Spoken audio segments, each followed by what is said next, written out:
No, welcome. Hello, everybody. Hello, hello, hello. How's everybody doing? I'm doing awesome. My buddy Joe, co-host, partner in crime.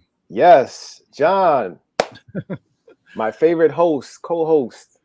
How are you, man? Hey, you look like you up in the mothership, man. Yeah, I'm sitting sideways in the seat. I wouldn't wear my mask, so they made me sit sideways or Oh, something.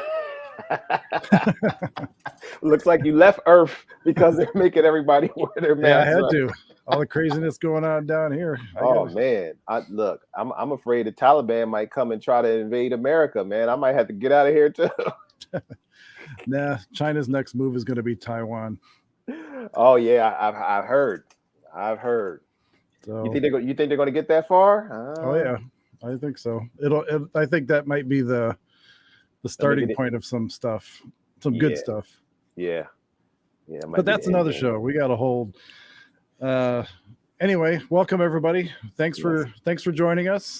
This is, as you can see by the title, NASA and the Secret Space Program. Sometimes they go hand in hand, sometimes they don't. So you'll come to find out that there might be more than one secret space program, Mm-hmm.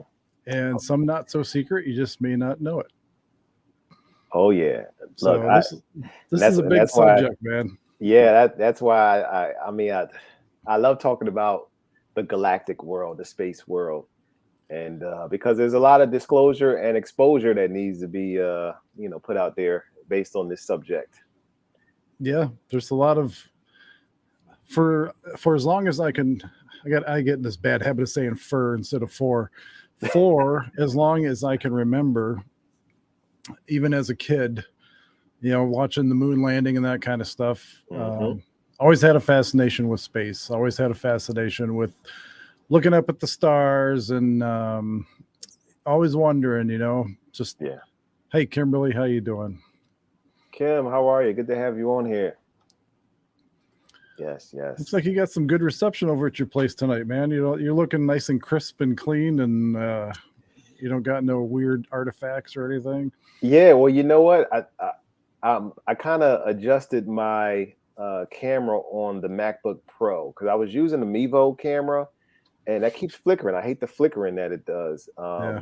So I was like, let me just use the Mac, touch it up a little bit, and see how that works. And so far, it's been pretty cool today, And Yeah. I got the line running directly into the router, so Ah, the internet has to be straight, synced so up. you're not on wireless now. You're right in. You're plugged in. You're ready to go. Yes. I said, let me plug in because I can't allow this show to be messed up. This is this is it right here. This is it. Let's see. Yeah, Kimberly, you got front row with us. Yes, ma'am. Share this video. Share the video. And Let everybody else know. if you're new to the channel, if you're new to the show, welcome. God bless you. We always try to create shows to give you a starting point, like a jump off point. We're not with these shows being about an hour. We're not going to dive, whole 100% into some of these topics because some of these topics could be 2, 3, 4 shows long, and there's a lot of a lot of information on some of the stuff, and it can't be digested in one episode. But the point of these videos is to wet your whistle a little bit, get your juices going, and hopefully you take some of it and go do your own research. My suggestion would be to go to DuckDuckGo if you're going to do any research. I don't know that Google scrubbed anything on secret space programs, but you probably will get more realistic results with DuckDuckGo. So let's see, Mary. Hi guys, new but excited to hear what you have to say. Well, thanks, Mary. Thanks for joining us. Yes, good to have you here, Mary. We love to have a little. This is a show that Joe and I get to take a little break and have a little bit of fun with. Yes. We don't want to be the serious saps that we normally are during the week. So this lets us take an escape from the Taliban and other things.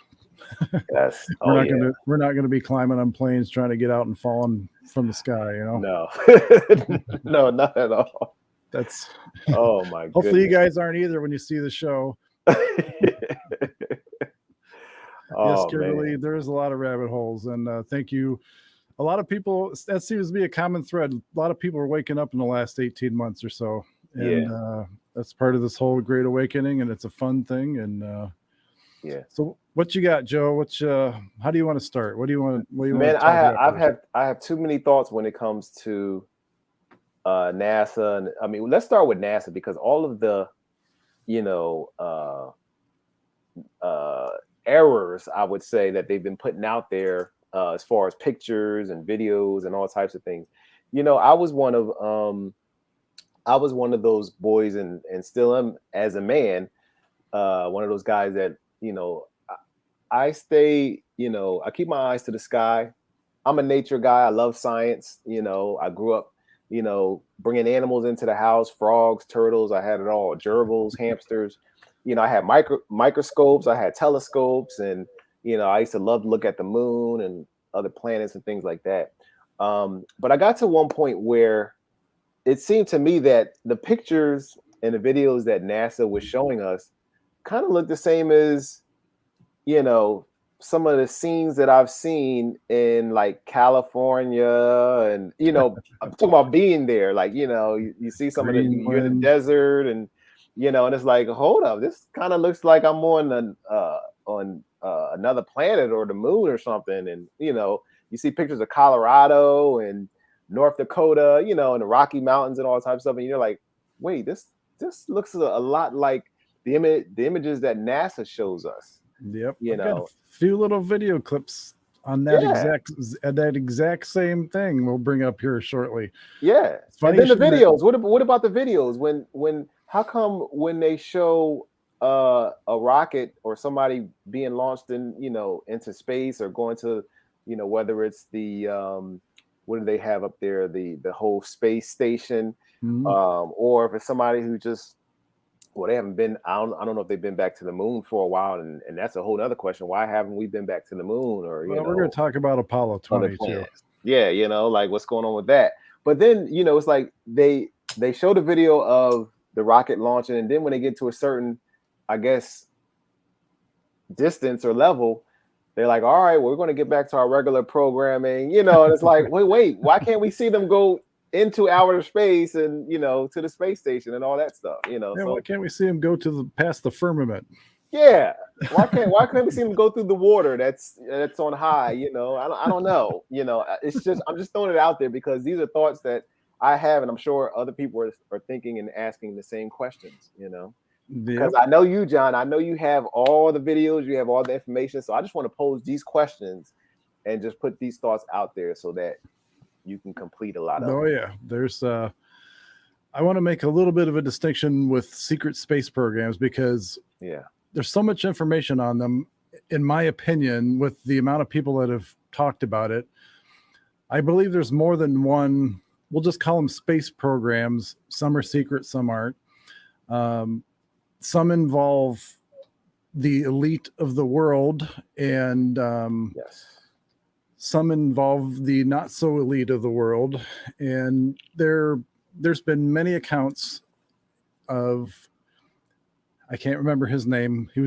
I had him on a video that you and I did not too long ago. I think Carrie Cassidy had interviewed him, but he had come out and stated that the United States has a space fleet of about 12 ships.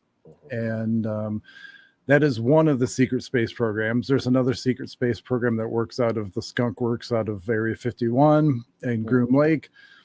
And then you've got with or without the help of our friends from out of town, a group that has been to and from Mars since the early to late 50s.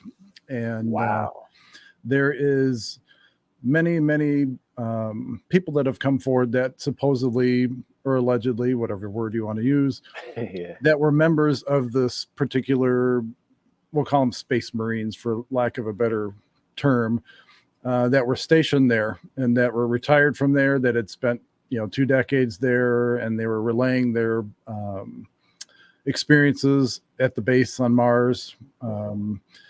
Also used as apparently a penal colony. They send some really bad people out there apparently. I've heard about that as well. Yep. And then we'll come to find out in this video too that even think they were released in 2008 or something like that. There was some documentation from NASA and others that document a well planned out underground moon base on the dark side of the moon.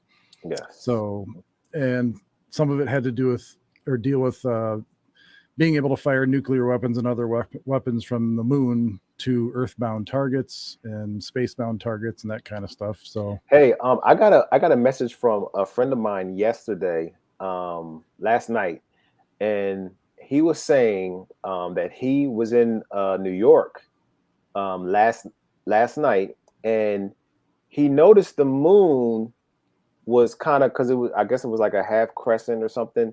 He noticed the moon, the half crescent was like horizontal, and then it went vertical. mm-hmm. And then he said he noticed that the moon was like changing colors too. And so we asked him, well, did you guys get any pictures or anything like that? And he said it was hard because he was driving or whatever. Right. But I just want to know if anybody else seen that same thing that may be in the, the Northeast area, like New Jersey where I'm at, or New York or whatever. Cause I was just curious about that. I was just talking to my wife a couple weeks ago, whenever the moon was starting to become full. There was around midnight, if you look out the front of our house, which I do a lot, before I go to bed, I'll just sit there and watch the stars and stuff. But the moon was super bright. I mean, it was so bright whenever I'd take a picture of it, it was just a big white ball. Like you couldn't get a clear picture of it. Right. And right above it, to like the northwest of it, I'm just using the moon, northwest of the moon, not northwest in general, but if you upper left corner of the moon, there's this giant star that was next to it. I mean, it was I remember thinking, this is one of the biggest stars I've ever seen in my life. I don't know if I I've ever thought seen that was Venus that was right next to the moon. It could be, but it's still there. The moon's not. Yeah, it's been there for like wow. But it's still there. It's very noticeable. Like when you look to the south, it is just it's super bright right now. And when the moon was full, I just thought it was interesting because there's a lot of people that have come out and said that, and I have pictures somewhere. I don't have it for this episode, but that the reflection that the moon itself, if you were to like kind of like put the Earth in a mirror and use the moon as the mirror, it almost maps out to the continents exactly. Yes, I've seen that. And I've seen that. Obviously without water or anything like that, but right. So with that being said, very interesting. I just wanted to share screen. Our friend number 17, I just thought I'd throw this in there because it seemed pertinent. There's two drops I want to show. Post 2222, someone asks, "Are we alone?" And then Roswell ? Answer is no. Highest classification, meaning Roswell. Consider the vastness of space. And then, did NASA fake moon landings? Have we been on the moon since then? Are there secret space programs? Is this why the Space Force was created? Answer: false. Moon landings are real. Programs exist that are outside of public domain. So, just thought that was interesting. And then let's see, just a real quick video on. I don't know if I'll play the whole thing, but it's just a little quick introduction to our friends at NASA. NASA is often considered the institution you trust for information about outer space, the universe, the sky, and things of that nature. However, they exist to serve the people who make our world hell. They are an institution with roots that are stranger than most people are willing to believe. For both the sake of basic objectivity and critical thinking, and the need to examine the more shady aims of NASA and the power structure behind them, we should question each thing they present us with and evaluate whether or not it is true. To start, NASA was founded upon much of the work of Jack Parsons, a rocket scientist who was an open occultist follower of Aleister Crowley's. We brought up him in the demons or whatever. Yes, that episode. Yes. Mhm. So if anybody hasn't seen that, if you want a little more background on him and his occult happenings, I would go watch that video. Thelema religion.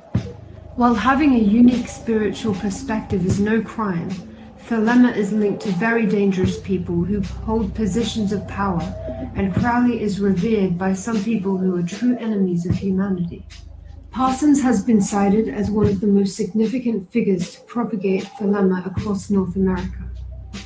Jack Parsons is called the father of rocketry and was a founding member of NASA's early Jet Propulsion Lab, as well as a founding vice president of Aerojet Corporation, a military-industrial complex corporation.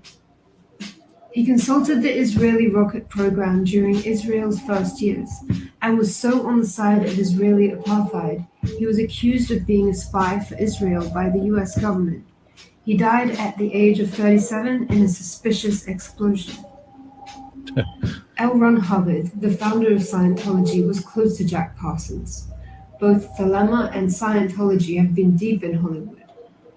Many people discovered last year that Hollywood Thelemites are connected to much deeper circles of power. L. Ron was an officer in the US Navy.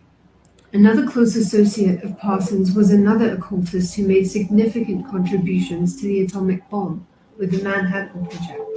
Physicist and engineer Robert Cornog, another Crowley-following Thelemite. Most people know that paperclipped Nazi rocket scientists were among the first to compose NASA's ranks. Not only were figures in the Nazi Party tied to the Nazi occult Thule Society and similar orders, but they came to America to work with American scientists who followed Crowley's Thelema and made the atrociously criminal US military-industrial complex. NASA is known for putting people on the moon, photographing planets up close, and discovering things about our universe.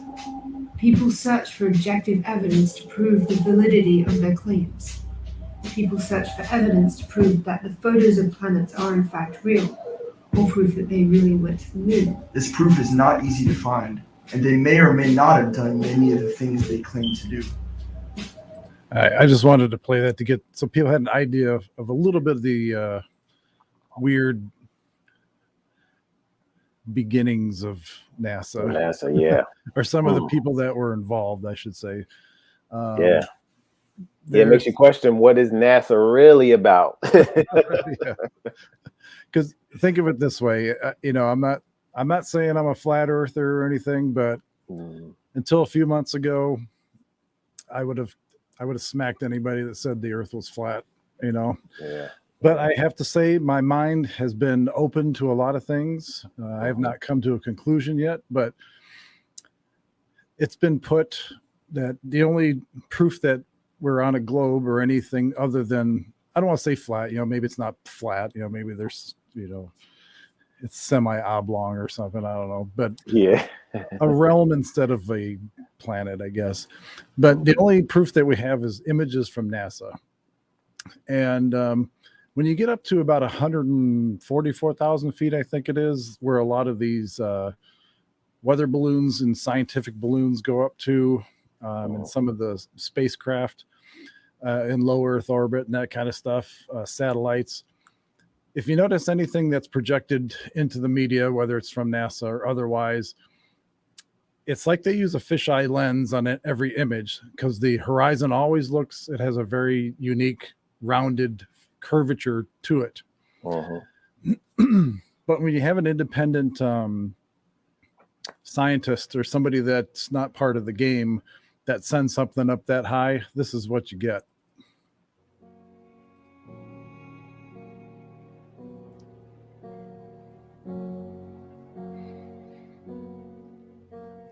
Zero curvature at 100. That's at 144,000 feet. Wow. You should see a little bit of a curvature or something at that height. Yeah. I saw a video of this and another one side by side at the approximately same altitude, and the one from NASA, clearly the horizon was rounded. Right.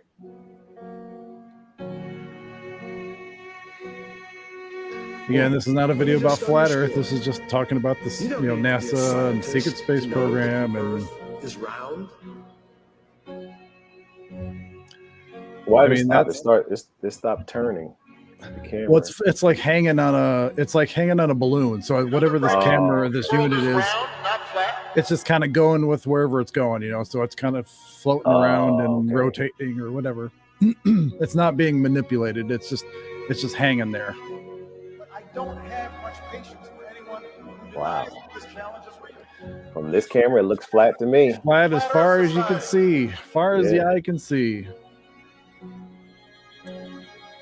But anyway, you get the idea. That's just another little something. There's some, and I was born in '65, so I was about 4 years old, I guess, when they landed on the moon. Okay. My parents kept the local paper here and everything, and I remember even at that age, that was such a big deal. There was, I think, pretty much the whole world was watching when that happened. So you got the famous image, of Buzz. Is that Buzz? Yeah, Mr. Neil and Buzz and those guys up on the one thing, even as a kid, that I had a hard time with this picture. So the way it's been described by astronauts and people that are like on the space station and anybody that's been in space, if you're exposed to the sun, it is so brilliant, so bright, like it literally just right. It is just so like encompassing. So you got the dark side of the moon and the bright side of the moon, and we don't see the dark side of the moon ever. So Right. And that's another thing that people should pay attention to. I mean, the moon does not rotate; it stays always the same side. It's always facing the Earth as it's going around the Earth. It never rotates. When you look into distance there, if this was the bright side of the moon and not a stage or a set, that whole, as far as the eye could see, would be as bright as day. Right. You would not have that. At least I'm not a scientist, at least in my opinion, from what I understand, that whole area in the back would be just as brightly lit as where this astronaut is standing. So I've always questioned that picture. Yeah, it looks like a spotlight is on them. Yeah, it looks like stage lights to me, like you're on a set. Yeah. Now, and you got, if you look at the boot marks, like they have treads on them, like the footprints or whatever they got. Oops. You can kind of see they all have tread marks on them.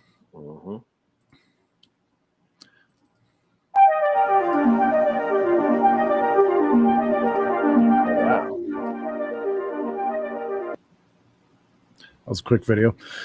But anyway, a lot of the videos I've seen and pictures I've seen in museums that quote unquote are the actual boots from the Apollo missions, they always show these like these flat soles, like there's no treads on them. Yeah.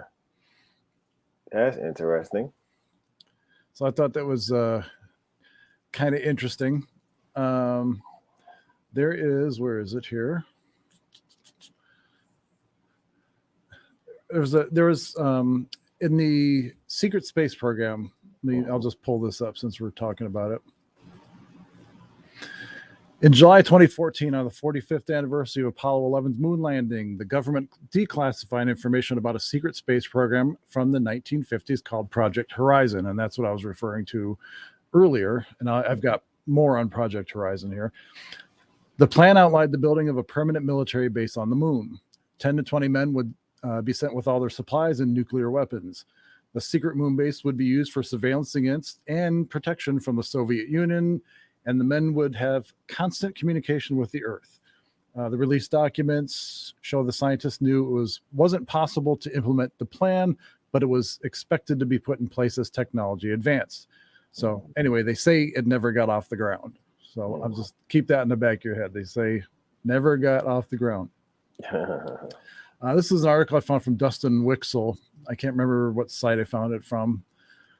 But it says more than 50 years ago, before man had ever set foot on the moon, the United States military hatched a daring plan to best the Soviet Union with a secret spy base on the lunar surface, dubbed Project Horizon. Project Horizon study was declassified by the National Security Archive last week, and this was it's a little while ago. On the 45th anniversary of Apollo 11, let's see, what are you going to do? Published in 1959, over 100 pages long, details a plan to construct a moon-to-Earth surveillance system that would allow communications with and the observation of the Earth. So if you want to go to the actual site or whatever, that's the link to it. But later on, if you want to pause the video or whatever.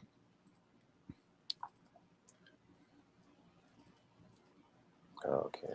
Says researchers at the time advocated setting up Project Horizon Base as a permanent installation and recommended that construction begin as soon as possible. This was in 59, way before Apollo missions and stuff like that. The program to establish a lunar base must not be delayed, and the initial base design must meet military requirements. That's important. Must meet military requirements. For example, the base should be designed as a permanent installation. It should be underground. It should strive to completely be self-supporting, and it should provide suitable accommodations to support extended tours of duty. So let's see here. Now they're talking about a base on the moon. On the moon. This was for Project Horizon anyway. This is one of the many projects that came up. InfoWars had posted this like mock-up or whatever. Secret plans for the 60s moon base. Okay. As ABC News reports, the Project Horizon documents also reveal that the military wished to investigate the effects of detonating a nuclear device on and in the vicinity of the moon. The plan was to send several astronauts to the moon to scout ahead, with reinforcements to follow soon after. The astronauts would have to construct a nuclear reactor once they arrived, and would be supplied with specifically outfitted tractors to handle all foreseeable construction needs. The military even considered launching poultry and fish to the base as sources of food for the 12 astronauts.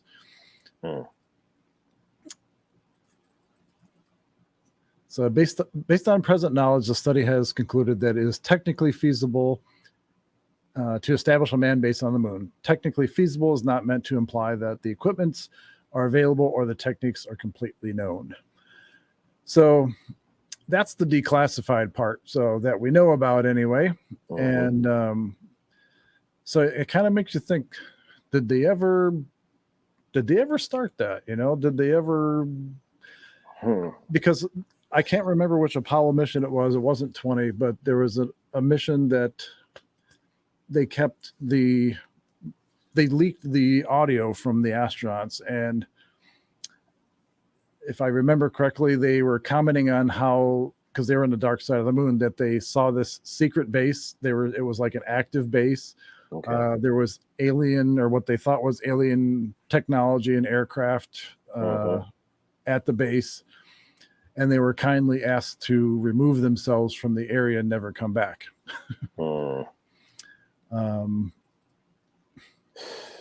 So here's the other part of the secret space program that I was referring to earlier that I think is probably the most logical one, because there seems to be a lot of chatter about this. What's going on? Is there a secret space program being developed outside the public eye using funds allocated by Congress for purposes of creating a completely separate economic system? Where are the missing budget trillions? What is the UFO phenomenon? Is it a series of military objects using this advanced technology developed in underground bases around the globe? Or does it represent something completely unknown and alien to human reality? So you discover the new evidence and shocking findings that show why, as public space programs like NASA languish in debt, delays, and failure, the development of space rages on by an untouchable elite cabal. I like how they use the word cabal. That seems to come up a lot lately. Unhindered by public accountability or congressional oversight. These are the people that I was referring to. They call it, let's see here. They had a symposium on it in 2015. Okay. They call it, the whole idea is they call it a breakaway civilization.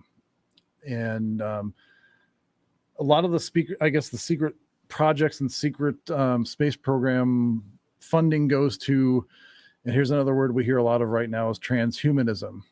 Getting mankind ready for the rigors of space, like changing people at their core, at their DNA level, to be able to survive long trips in space or survive harsh environments and that kind of stuff. Like these would be the grunts or the mules that would go out and colonize these places or get the places built for the breakaway civilization people that would come out later. Yeah, well, doesn't that sound like what this whole thing is all about right now? Because there is some transhumanism going on with that.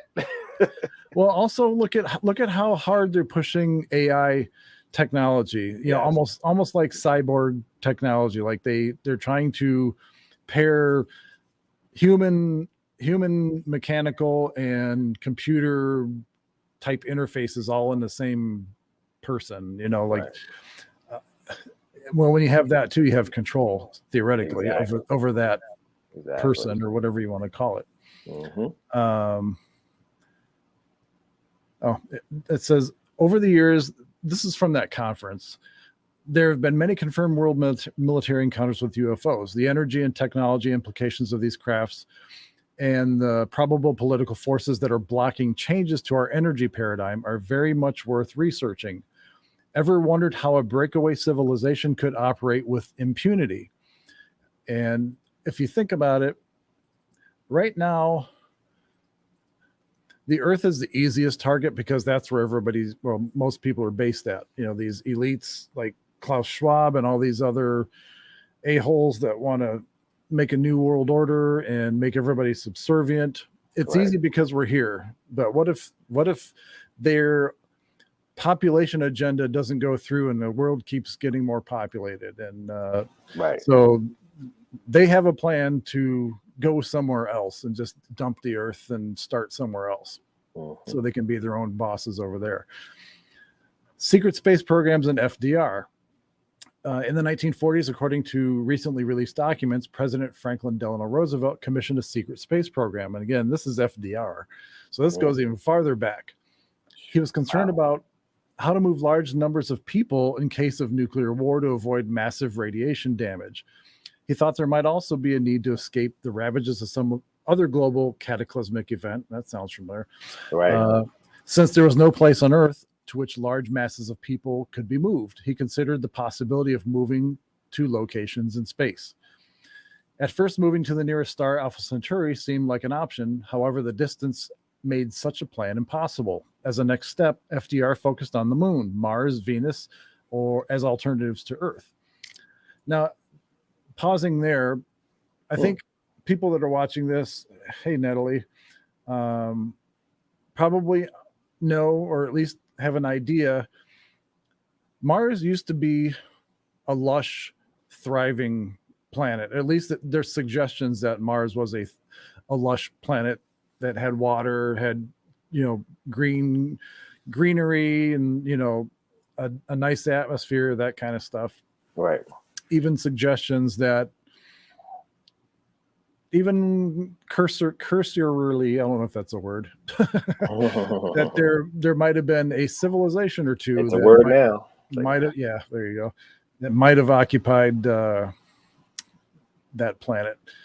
And it's also rumored that one of the Stargates, and again, that could be a whole separate show, was set up to travel back and forth instantly between Earth and Mars. And so anyway, so when weird things come up on Mars, you notice how NASA and others, they say, look over here, squirrel, don't pay attention to that face on Mars, or don't pay attention to that pyramid, or don't pay attention to that row of pyramids, or this is, who is this? So Anna, how you doing? How are you? Better late than never, Anna. Yeah, good to have you here. So beginning in 1945, at the conclusion of World War II, after President Truman took over, he brought 1,500 German scientists and engineers to the U.S. Now, that's the whole Project Paperclip idea.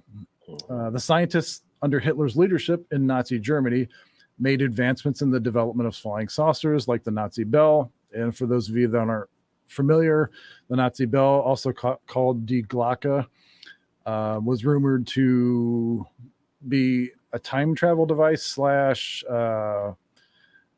like a wormhole creator, like it could bend space, like you could travel from one spot to another instantly, theoretically. The German scientists worked at Fort Bliss near El Paso, Texas, and were assigned the task of developing secret space programs under the project name of Operation Paperclip. Truman believed the Germans had knowledge of anti-gravity propulsion engines and other spacecraft flight technology. Werner von Braun, who was the V-1 rocket, the one that Germany used to bomb Europe. So Werner von Braun was the most well-known member of this group, who eventually became the designer of the Saturn V launch vehicle, which was for the Apollo missions, which is what was used to take astronauts to the moon. He eventually became the director of NASA's Marshall Space Flight Center and spoke out frequently about the need for space exploration. Secret space programs are believed to be financed by secret black budget programs with contributions made by people with great wealth. And here's, look at recently, all the people that have money, all the billionaires suddenly are in a space race. You got Bezos going out into space with his buddies on that dildo rocket, whatever they. But you know what? That was pretty weird too, because was there any? I haven't seen any video or footage of them in space. Right. They just showed them in the aircraft and all that stuff, and nobody has footage or video of them in space. So, well, you got these guys. You got Elon Musk wants to go to Mars. You got Bezos who's jumping in rockets. He quits Amazon, jumps in a rocket, and brings a couple of his buddies. And you have the guy from Virgin Atlantic. I can't remember his name, but Richard Branson. There you go. Branson, yes. He's Mr. Rocket Man now too. So like the elites, these top elites are having like this space race, So which kind of fits in. It's like why are they in a hurry to leave Earth? Right, exactly. Why? And so thank you, Anna. I see you're going to send me some interesting analysis there. Yes, looking forward to that. Thank you for the other emails as well, Anna. Yes, Kimberly, that's why I said it was like the dildo rocket, because it became the most popular meme that week. Right, yeah, exactly. It did, yeah. Let's see. Here's the part about the breakaway civilizations that I thought was fascinating. And I think this is like the real meat or bread and butter of the whole part of this anyway. Okay. Secret space programs may have developed breakaway civilizations in outer space. Well-respected UFO and space researcher Richard Dolan, I think I know who he is. I don't know if you guys know who he is. He usually shows up on like Ancient Aliens and those kind of shows. Oh yeah, I was about to say that name sounds familiar. I know who he is.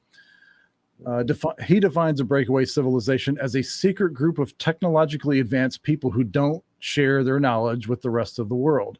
That sounds familiar? Yes. These are essentially the Earth's elite who have knowledge far above the rest of the world. These elites may know of an upcoming imminent global geological cataclysm event and are building space bases as shelters for themselves. For example, they would be planning their escape from Nibiru, Planet X, which I don't know if I'm on board with Planet X yet, but there's a lot of evidence to suggest that it exists.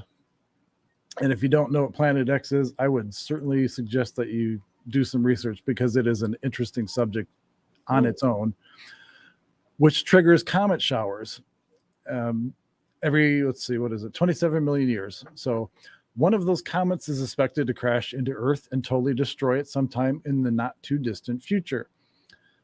Scotland native Gary McKinnon hacked into thousands of government secret files. He found evidence of an anti-gravity propulsion system that traveled at incredible speeds. Also, he found evidence of portal technology, and that's what I was referring to earlier, that when coupled with anti-gravity propulsion would allow space travel to other stars and planets to be accomplished in a short amount of time. And I'll pause there, because one of the guys that was part of one of these programs that was based on Mars had mentioned that. He had mentioned that when they would travel to and from Earth, it would literally take them hours, not years or half a year. Because I think even at the current technology, it would take, under the right launch window, would take 6 months to get to Mars. But he was saying it took hours, not. Wow. not months. It appears that Einstein's theory that nothing can travel faster than the speed of light has been debunked. It also appears the black budget keeps these secrets even from NASA. And this is why I was referring to that, even though we're including NASA in this, that there's secret space programs that NASA's not even involved in. Wow. Since NASA apparently does not have access to anti-gravity technology, it still propels its rockets with fossil fuel. McKinnon claims that he saw nearly 300 photos of structures and civilizations existing on the back side of the moon. And that's what I was referring to earlier. He says these structures, alien bases on the moon, are erased out of any photos when they are released to the public. Unfortunately, when he hacked into the computers, he was using a dial-up connection, so he couldn't download the photos. He says he took a screenshot of one that was saved on his computer, but his computer was seized when he was arrested. I didn't know that. When his computer was subsequently returned to him, the photo was gone. McKinnon also reported viewing a file that included names of non-terrestrial officers. I like that. Non-terrestrial officers, who he says were assigned to ships that weren't U.S. Navy ships. He concluded these were the officers assigned to spaceships, not Navy ships, indicating that breakaway civilizations already exist. There are many outstanding questions about secret space programs. Why do these programs remain secret? Well, if you're the elite, you probably want everything to remain secret. Oh, yeah. Will there be an opportunity for non-elite citizens to be part of a breakaway civilization? See, a poll taken in 2015 shows that 54% of Americans believe extraterrestrial intelligence exists. I think that number is much higher. Oh, yeah. With a large number of people supporting alien existence, why is there still a need to maintain secrecy? Ooh. Well, the Pentagon has already released a lot of that stuff. And so I'm sure it's a lot more people who are woke to this. Oh, yeah. And I cut this out because for those people that want the actual address for the Project Horizon I talked about a minute ago, the address is right up here. It's in the NSA archive. So here's the web address for the actual declassified Horizon documents. So again, you could pause later and go through that. But it's an interesting read. I would read the whole document. It's long, but it's interesting because it's very thorough. Nice. A secret space program whistleblower claims humans have been traveling to Mars for decades. Interestingly, many former NASA employees and military officials have come forward speaking about the existence of a secret space program and technology that goes far beyond what society knows. There exists, in quotes, there exists a shadowy government with its own Air Force, its own Navy, its own fundraising mechanism, and the ability to pursue its own ideas of the national interest, free from all the checks and balances and free from the law itself. And that was Senator Daniel K. Inouye. I don't know if that's how you pronounce his name. So that's close enough. The way you said that was pretty good. I know who he is, and I know there's a way to pronounce it, and I don't know if I pronounced it right. Okay. This was Corey Good. This is, I think, the guy I was referring to. This is some documents from WikiLeaks. We all know Mr. WikiLeaks is in the news lately. So I don't know if any of that stuff will come up, but Mr. Corey Good writes, Mars was first visited by the Germans as far back as the 1930s. But during the 70s, U.S. space programs were actively exploring Mars and other planets to establish bases. In 1980, the U.S. SSP became Solar Warden. Under Project Solar Warden, vast development and colonization occurred on Mars and other planets. Good continues bases on Mars were built under the surface. Wow. It says, but doesn't that sound crazy? Well, he isn't the only one to have said it. And if we go ahead and take a look at the statement from the senator, I just can't pronounce his name, we will realize just how profound the subject really is.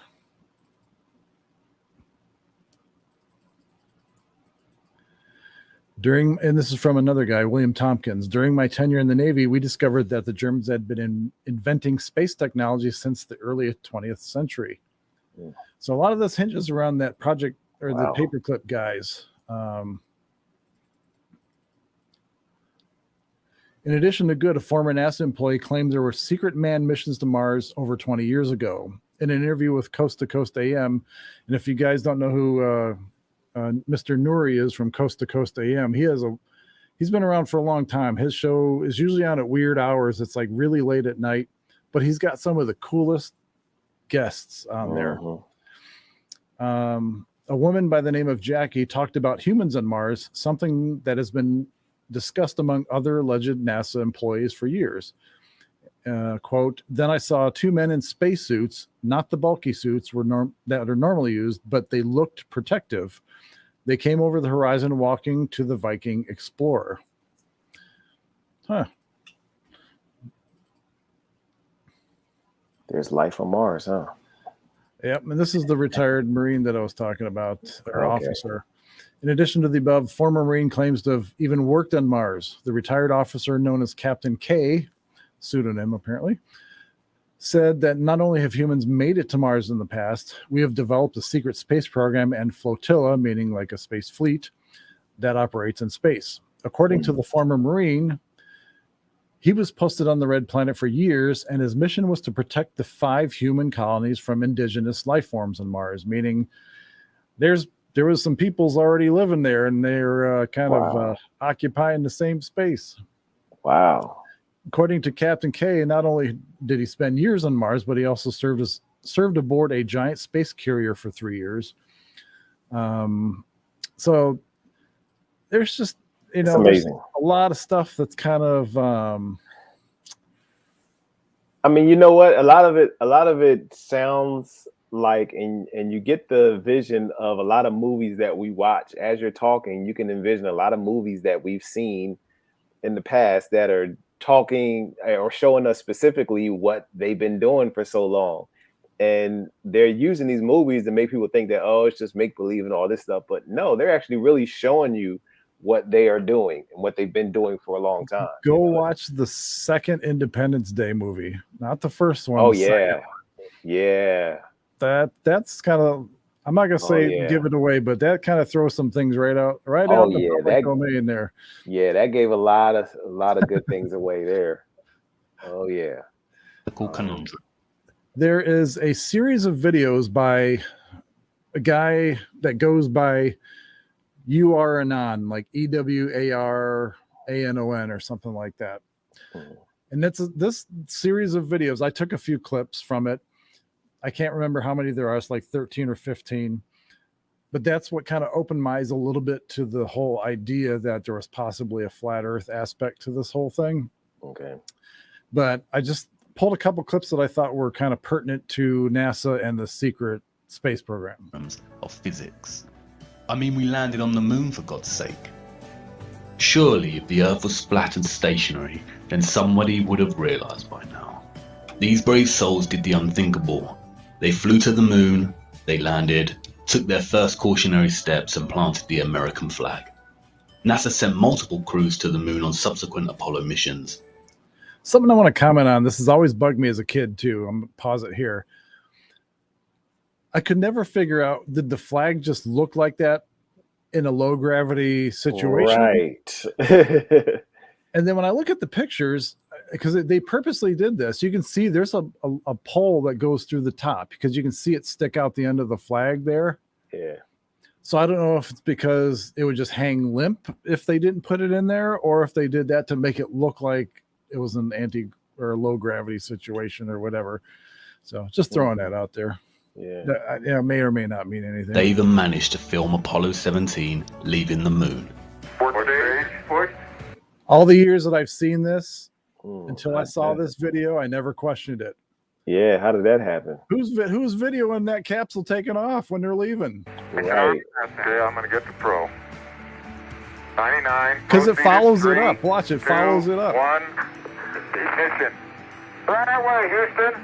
Vector good. But wait, hold on. If this is footage of the crew leaving the moon and making the journey back to Earth, then who did they leave behind to film their craft take off? And wait, don't you think those colourful emissions on takeoff look kind of fake? I haven't seen any subsequent rockets produce these sort of dazzling colours. And I suppose they did admit that they had lost all their data from the mission. This is important. A lot of people don't realize this, but NASA has no record of the moon landings anymore. They say that all the tapes of the moon landings have been erased. Yeah, we know how they were erased. We know. That's crazy. Maybe that was just coincidence. I started looking into NASA a bit more closely, and what I found was shocking. I can say with certainty that NASA is indeed lying to the world, and has been lying ever since its founding in 1958. But don't take my word for it. Sometimes you can't tell people the truth, you have to show them. So let me show you. Buckle up and sit tight, because Houston, we have a big problem. Okay, well, and before he shows this, I just want to say that one of the things I don't want to say a master, but I'm pretty damn close in Photoshop. I've used Photoshop since the beginning. And there are just some things that you can do in Photoshop and get away with, and there's some things that you can't. And if people aren't paying attention, you can definitely get away with a lot of stuff. there's a big problem with the blue marble, and I'm going to zoom in here and show you what the problem is. These are all composite images where they are really not very good at Photoshop because they're using the Photoshop clone tool to replicate clouds. This cloud is a copy of this cloud. See the formations? They're identical formations. These right here, side by side, side by side. See this kind of W-looking shape right here, replicated right here. This cloud is exactly the same as that cloud. You know, same clouds right there, and same thing on the other side of the world. They got the same thing going on. They got careless. Here, look, 1, 2, 3, 4, 5. Well, you get the idea with that. The formation. biggest part of Photoshop that is hard is Picture right here. because I do a lot of what's called Photoshop compositions, where you're taking multiple images and you're combining them into one kind of cool image. Like, so it looks like everything belongs, and like that image was photographed as one unit. Right. So I would do a lot of that stuff with kids as superheroes and that kind of stuff, and pets as whatever, and or even landscapes and fantasy kind of things. Anna says Shazam.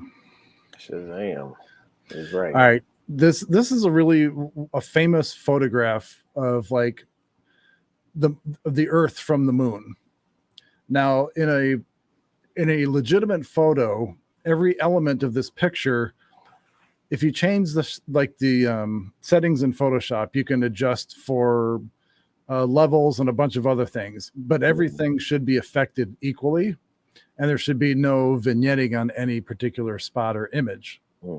So now keep that in mind as you see this. Supposedly the same mission, same guys that took the picture, the most famous picture of our Earth. I'm going to do save image as, and let's see, Apollo Moon. Let's call it Apollo Moon 17.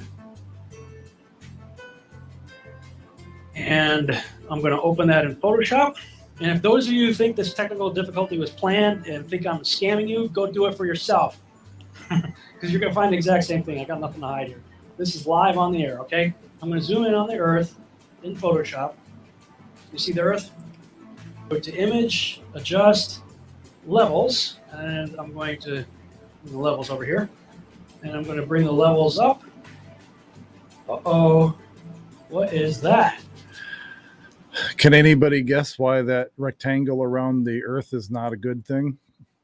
When you add an image to another image in Photoshop, no matter how good you are, that the rectangular box or binding of the other image will always show through when you adjust the levels. Like even visually, it looks good. Like when you look at the image, it looks like it's part of the image. Right. When you dial down, like there should be no box around that at all. Exactly. That just shows that was an image that was placed in that image. Why is there a square box around the Earth allegedly taken from the scientists on the moon in Apollo 17? And people wonder why I don't trust NASA. That's why I don't trust NASA. Just another example of NASA faking space. This one is huge. I can't even explain how huge it is, because if you're familiar with, as a kid, I loved the pictures of Jupiter because of that big, red eye, that big storm, is always like when they would show like imagery of it. Like when I remember the first time they showed a video of all the clouds were rolling around and moving, and like nothing was ever in the same spot ever. It was always constantly changing. So with that in mind, keep that in mind when you see this. Take a look here at this supposed image of Jupiter. Nothing more than CGI fakery. The supposed auroras towards the north. Let's take a look here again at NASA's official website, where it states Hubble captures vivid auroras in Jupiter's atmosphere. Here's the problem. The date of June 30th, 2016. Now take a look at this. Another so-called official image of Jupiter. This one's from back in 2014. You see the problem here? Now let's take a closer look at the supposed two images provided from NASA of Jupiter. Here's the problem. Again, 2016, 2014. What's the difference here? Well, the difference is they added the supposed auroras on the north. And this is nothing but a Christmas tree. Give me a break. Take a look here. I mean, all the clouds are in the same exact position. Just the 2016 image is a bit, I would say, darker. It's a bit lighter in 2014. Here's a side-by-side. People can't see what's taking place. Oh, that's crazy. That is impossible. If it was a real image taken in different years, even like the shape of these clouds, they're all identical. Even this hook right here is identical. It is literally the same photo. They just added this to the top of it. And it's like, well, if that doesn't make you question some of the things that NASA's doing, well, and speaking of Kimberly, I do mean the guy that I took the clip from, or the guy that was actually talking, because I have no idea who the guy was talking was, but the guy that was narrating the video originally goes by Anon, like EWARANON. And his series is called What on Earth Happened, and it's like part 1, part 2, and I think it goes up to like part 15. So a lot, these are just clips from some of those videos. Julie is exactly right. Truman Show. Look, I would say that too. Truman Show is not too far from the truth, I don't think. Oh yeah. Let's see. Now, you were talking about the International Space Station a little bit earlier. They just happen to have a complete real-life, full-size mock-up of the International Space Station in a gigantic pool. What? This morning, as the International Space Crew attempted a spacewalk outside the station. Here's a live look at the astronauts. Well, wait, what? I don't believe. I think that's Wait. Where's their spacesuit? What? They caught that? Yeah, they went live too early, and they were setting up the shot for the supposed spacewalk. Oh man. That's all the evidence you need. That's all the evidence you need. Now here's the the pool clearest with the water I've ever seen. space station. It looks like an underwater movie set. Wow.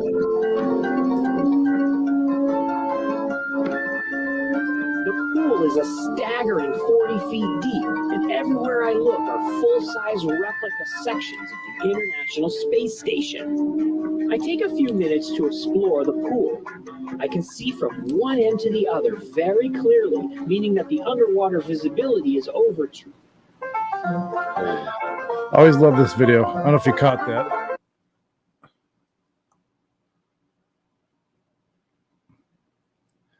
Watch right in front of this guy's visor. They're supposedly out on doing some repairs out on the station. They're out on the spacewalk or whatever. Did you see that? Yeah, was that a bubble? Yep. There it is. There it's going. There we go. Oh my gosh. Bubbles in space, huh? Yes, bubbles in space is exactly right. Where did we just see bubbles at? Oh, in that big giant pool. Yeah. Now we were talking about Mars. Now, I don't remember exactly how many rovers have been to Mars, but there's been a lot. And these guys are getting good at landing rovers because statistically, a lot of those things should be crashing and burning. But anyway, and you were talking about other areas of the Earth that you thought looked Mars-like or that were, kind of thing. Well, here's something that might be a little interesting.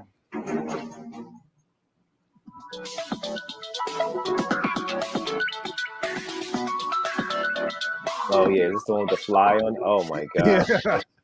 Yeah, you zoom into that spot and it's a fly. There's flies on Mars, huh? Well, they could be the indigenous species they were talking about. That fly was probably trying to hijack that rover. Yeah, exactly, right. So my question is, how can you operate a lid on the outside of the space station by manipulating something mechanical on the inside of the space station without losing air pressure? It's called real good engineering. Hello? Hello. Hey, they could fly. They really do think people are stupid. This was like that was a legit question from a reporter at a tour, right, to a scientist or an astronaut, whoever that was. Crazy. Now, I don't know how many people have heard about the Apollo 20 mission. It's like one of those missions that you really have to kind of look for. And some people say it never happened. Some people say it did. I personally think there was a lot of other missions that we don't know about. And I think Apollo 20 was one of those missions that kind of closed the lid on future missions because they found some incredible stuff. There is well, if you don't know the gist of Apollo 20, supposedly they went to the moon, found an alien spaceship, a really good sized one that they were trying to bring back to Earth or to harvest parts from or whatever. And they found a female-ish humanoid that was in like suspended animation. So that's the gist of it. Again, take it for what you will. But this is just the only video I could find that did a real quick analysis of the situation. And it's not saying it's true or not. It just kind of goes through some things that makes you think about it a little bit. The Apollo 20 videos. This is a forensic analysis of the Apollo 20 videos as seen on YouTube. We will be exploring the facts and speculation of this video in an attempt to verify its validity and origin. We will be seeing clips from the original videos, which shouldn't constitute any copyright infringement unless somebody like NASA is willing to come forward and claim that they own this video. So this clearly falls under the by the way, it was supposedly a joint USA-Russian mission. There was two representatives from both countries. Statement. A quick summary of the original story. Allegedly, NASA launched a secret Apollo 20 mission to the moon to investigate what seems to resemble something man-made laying in a crater on the backside of the moon. It is speculated that this is a spaceship.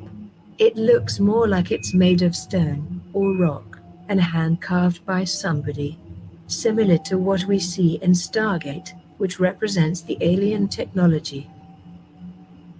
Let's watch a bit of this video and examine what we see first. We see several gauges and several switch panels. We see a hatch or compartment cover with an Apollo 20 patch and a half Russian and half American flag taped to it. The beginning of this video matches up with what we should see in a real lunar module. Supposedly, the body of a woman was retrieved, which is allegedly 1.5 million years old. It appears to have been brought on 1.5 million years old, allegedly. Board the lunar module. At first, it appears to be frozen. After some poking and prying at it, and after some thawing, the weird splints that were attached to her eyes and mouth apparently had been removed.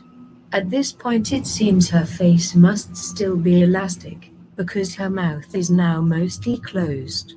Let's watch a bit more of the video and examine what else we see. And like they kept We see putting stuff under her nose. Like, I don't know if they were trying to get a reaction, but they tried several times of putting this, maybe some kind of scent or some kind of like smelling salts or whatever, like they were trying to revive it or something. I don't know, but yeah, maybe. Of the horizon gauges and several switch panels. We see a window and then a second astronaut. After some digital comparison to a real photo, I'm apologizing of for the video it seems quality this because astronaut's this is like a facial copy of a features copy are of a copy. correct and seem to match up with Leonov's face. Oh yeah, Leonov was like one of the most famous Russian astronauts. He was supposedly the Russian that was represented in this mission. I don't remember which American it was, but zooms outside the window, and we see equipment on the surface of the moon casting shadows.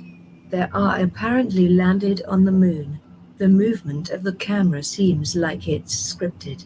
I say this because here they have an alien female on board, and yet the camera person finds the control panels and moonscape just as compelling to film, as if they are trying to convince the viewer that they are in a real lunar module.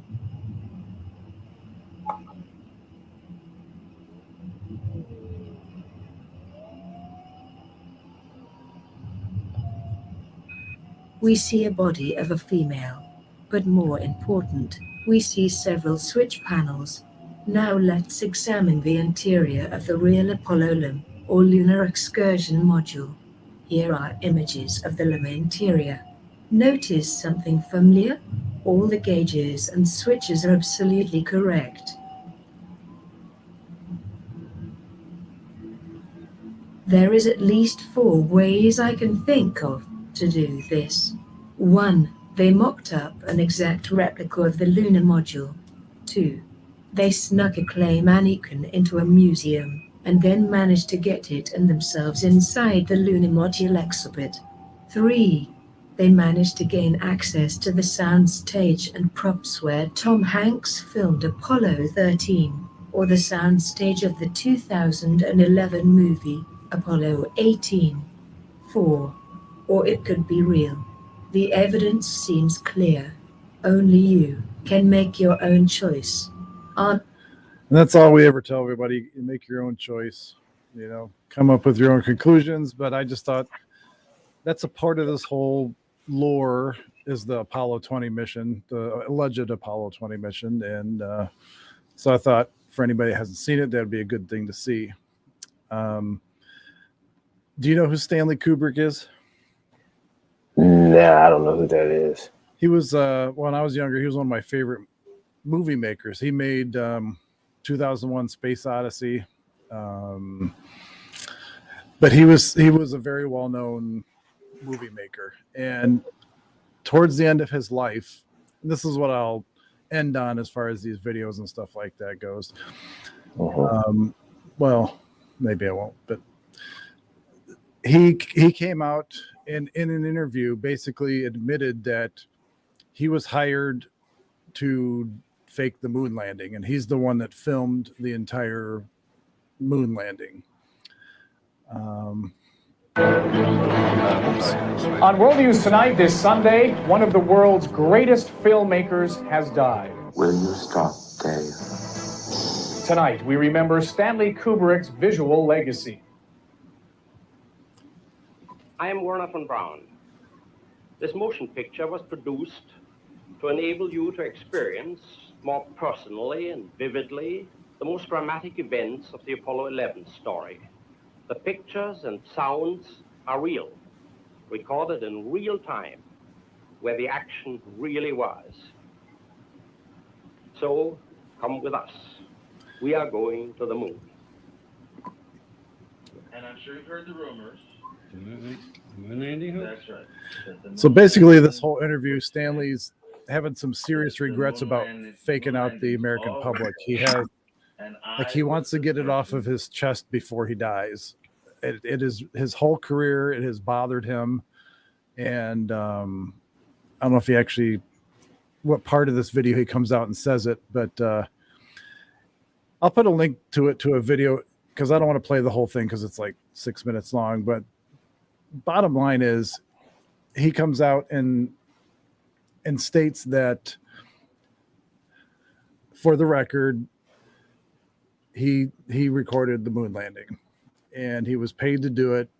And he's the one that made the 2001 Space Odyssey movie, and it was like one of the most realistic, as a kid, to me, it was one of the most realistic looking movies about space, because he used actual, scientists. Like, he would actually go and say, what would happen if this happened? What kind of equipment would you use for this? Or what would, so he went and he really did his homework. And I think because of that movie, they asked him, hey, well, why don't you do this movie for us? Yeah, pretty much. There is a lot of trouble that the NASA employees go through. In a lot of cases, to make it look like they're on the space station, like they're filming these interviews and things like that on the ISS. There are,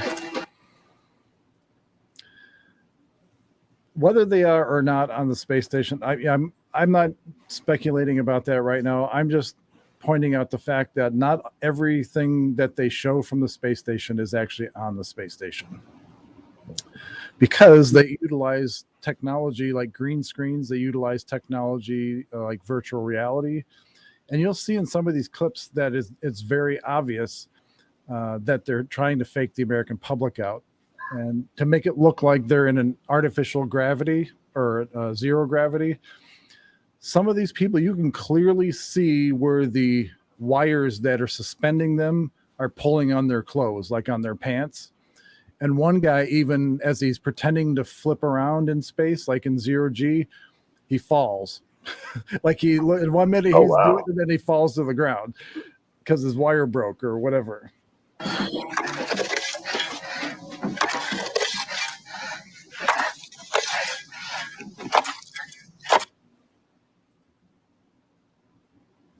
Been here once before. Pleasure to meet you, sir. Welcome to CC. Thank you.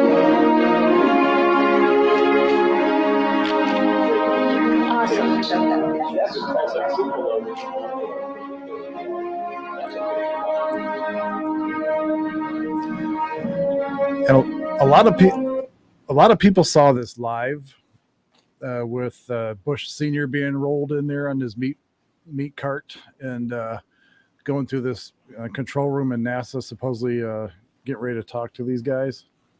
But the camera does catch something in the background. Most people didn't catch it. I'm going to stop right there. He'll explain it here in a second, but see this screen on the right here? That's the actual supposed live view of the astronauts. The same astronaut is over on the left side in front of this chroma key screen. So keep that in mind. Been here once before. Been here once before.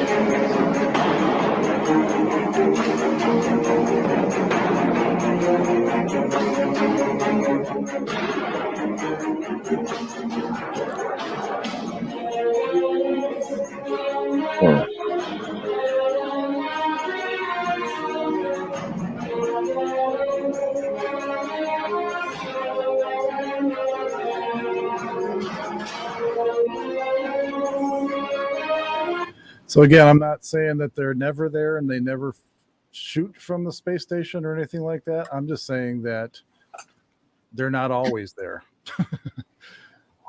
I wish 19 years old, okay? Is that right? 67. One of the, I don't know how you do you remember the shuttle disasters? Do you remember what you were doing or where you're at when that happened? Nah. I was in, freshman or junior, sophomore in college. Something. It was like I was sitting in front of a TV in a classroom, and I remember it devastated me. But there's always been the rumor that the astronauts never died. Okay, is that right? 67, whatever. I never said I was a mathematician. The problem is, I remember this happening, and everybody was so broken up. But if you put just a little tiny bit of effort into it, you'll find out not only was that explosion a hoax, none of these people died. And the way you can tell them none of these people died is they're all still alive and easily identifiable. And as a matter of fact, most of them didn't even change their names. And all of them have prestigious jobs, exactly like you would suspect they would after being involved in an enormous hoax like the Columbia exploding. You see what I'm saying? The Challenger, my mistake. It's hard keeping all this stuff straight, just to tell you the truth. And I don't do very much editing. But I digress. At any rate, listen to this. Sounds like Andrew Dice Challenger exploded about seconds after takeoff, killing all 7 astronauts inside. Right. Anyway, long long story short is for being a teacher. She's using her middle name. There's been mounting evidence that these people are still around. And like he said, a couple of them haven't even changed their names. One used their middle name as the first name, like they flip the names around. So, take it for what you will. I've got a lot more, but we're gonna slow this one down a little bit because it's starting to get Yeah, I gotta get to the family. But I do at some point. Maybe I'll post them in the comments or something. But there are several video clips of these astronauts clearly in harnesses.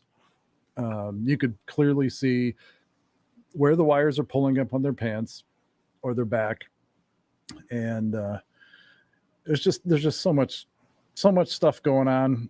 We're just touching the surface. Like I said, these videos are really meant to get your mind flowing and get you going in a direction that maybe you want to do some research on something, because it is not an all-inclusive video. I guarantee it. There's just, we're just touching on a bunch of stuff here. And I'm with Joe. Even now, I'm one of those guys that I'm still fascinated by celestial things, whether it's other worlds, universes, whatever. The whole idea of a galactic federation, that could be a whole nother episode by itself. And, so is there anything, biblically that we can throw in here that might pertain to anything that we're talking about? Well, I know the Bible does talk about the earth being a circle, and I just closed up my thing because I have to get ready to go. But it was in Isaiah where it talks about the circle of the earth. And so the Bible does talks about the earth being a circle, but I haven't read anything about it being flat. So do you think circle meaning like round, or circle meaning that it's flat but it's a circle? Well, it does talk about it being a circle, but it doesn't talk about it being flat. So that still could be a possibility that maybe the earth could be flat, just be in the shape of a circle, Right. But we will soon find out. Yeah, yes, we will. Yeah. So anybody that's watching now or will be watching, we always enjoy the interaction. We encourage that wholeheartedly.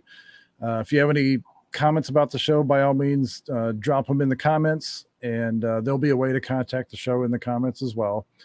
We're always looking for ideas for new shows, so don't be afraid to drop those in the comments as well. Just a little side note, I'm going to be visiting Pops here this week, so I don't know when I'll be back next week. So our show may be a little later next week than usual. It may not be on a Monday, maybe a little bit later. So I didn't fall off the face of the earth if you're looking for a show on Monday, just FYI. But yeah, God bless all of you. Thank you for showing up and sticking around with us for this whole time. It's been fun. I'm blessed to have Joe as a co-host, and I enjoy these shows. I enjoy researching them and the interaction and that kind of stuff. It really helps me blow off some steam with some of the stuff that's going on. And so thank you, Mr. Joe. No problem.